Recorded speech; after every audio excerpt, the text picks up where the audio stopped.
किसी भी ताल्लुक़ के अंदर ना एक मुकाम ऐसा लाज़मी आ जाता है, अगर आप किसी के साथ रिलेशन में हैं तो एक पॉइंट ऐसा लाज़मी आ जाएगा कि जिसमें एक साइड को ये कंफर्म होना स्टार्ट हो जाता है कि अब इस बंदे को मेरी आदत हो गई है और ये मेरे बगैर नहीं रह सकता या नहीं रह सकती। अब ऐसी सिचुएशन में जो पहली साइड होगी ना, अगर तो वो नस्ली होगा, अगर तो वो ख़ानदानी होगा, तो वो आपकी इस मजबूरी का बहुत ज़्यादा रिगार्ड करेगा, वो आपकी इस मजबूरी को समझेगा और वो आउट ऑफ द वे जाके आपकी इस मजबूरी को एक्नॉलेज करेगा। और अगर वो ख़ानदानी नहीं है, अगर वो नस्ली नहीं है बंदा या बंदी, तो फिर वो आपकी इस मजबूरी का बेजा इतना ज़्यादा फ़ायदा उठाएगा कि आप सोच भी नहीं सकते। मतलब वो हर उस हद तक गिरेगा जिस हद तक वो गिर सकता है।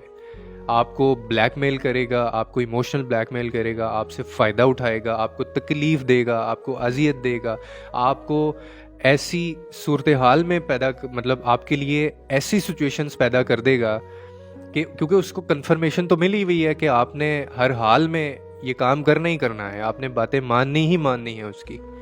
वो फिर जो मर्ज़ी करे और वो आपसे करवाएगा और आप करेंगे ये, अगर तो वो ख़ानदानी और नस्ली नहीं है। रिश्तों में जब ये पॉइंट आ जाता है ना, तो अमूमन होता क्या है, होता ये है कि वो जो पहली साइड होती है ना, जिसको ये कन्फर्मेशन है, वो लड़ना शुरू कर देता है आपसे, क्योंकि उसको पता होता है वो हर एक लड़ाई जीतने वाला है और आपने हार माननी है, आपने झुकना ही झुकना है।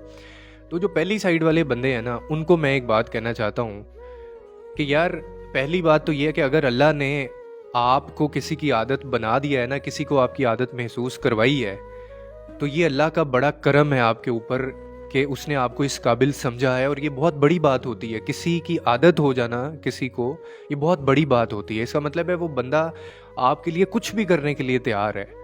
इसका कभी भी बेजा फ़ायदा नहीं उठाना चाहिए, नंबर एक। दूसरा, कभी भी आप उसको ब्लैकमेल ना करें कि वो आपसे लड़ भी रहा है, आप उससे लड़ भी रहे हैं, लेकिन उसके बावजूद आप उसको तंग कर रहे हैं, आप उसको अजियत में मुब्तला कर रहे हैं। क्योंकि अगर आप ऐसा नहीं करेंगे ना, अगर आप उसका बेजा फ़ायदा उठाएंगे, तो आप यकीन करें ये चीज़ आपके सामने आएगी और आपकी ज़िंदगी बर्बाद कर देगी ये चीज़। क्योंकि एक पॉइंट, अगर मैं कह रहा हूँ ना, ताल्लुक़ में ये आता है कि आदत हो जाती है और वो कन्फर्मेशन मिल जाती है, तो फिर एक पॉइंट ऐसा भी आता है कि अल्लाह ताला आपसे ख़ुद इस चीज़ का हिसाब लेना शुरू कर देता है। क्योंकि कानून है ना, एक मकाफ़ात अमल है, इस चीज़ को तो नहीं झुटला सकते आप। मतलब मेरा नहीं ख्याल कोई शख्स ये वीडियो देख रहा होगा और वो ये कहे कि जी मुझे मकाफ़ात अमल के ऊपर मुझे बिलीव नहीं है। अगर वो ना कहेगा तो इसका मतलब यही है कि वो खुदा की एग्जिस्टेंस को जो है वो नो कर रहा है, वो नफ़ी कर रहा है खुदा के होने को, क्योंकि उसी का कानून है। जैसे वो कहता है कि मैं हर चीज़ में हूँ।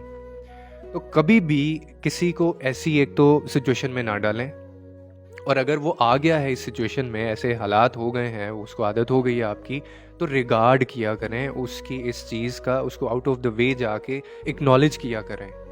क्योंकि वो सिर्फ आपकी मोहब्बत में ये सारी चीज़ें कर रहा होता है और उसको आपसे कुछ लेना देना नहीं होता। इससे खूबसूरत चीज़, इससे खूबसूरत एहसास भी कोई हो नहीं सकता कि किसी को आपसे मोहब्बत है और वो आपकी हर एक बात को मानने के लिए तैयार है और वो लड़ाई में हमेशा अपने आप को हरा देता है। उसको जीतने का शौक़ नहीं है आपसे। कदर किया करें ऐसे लोगों की।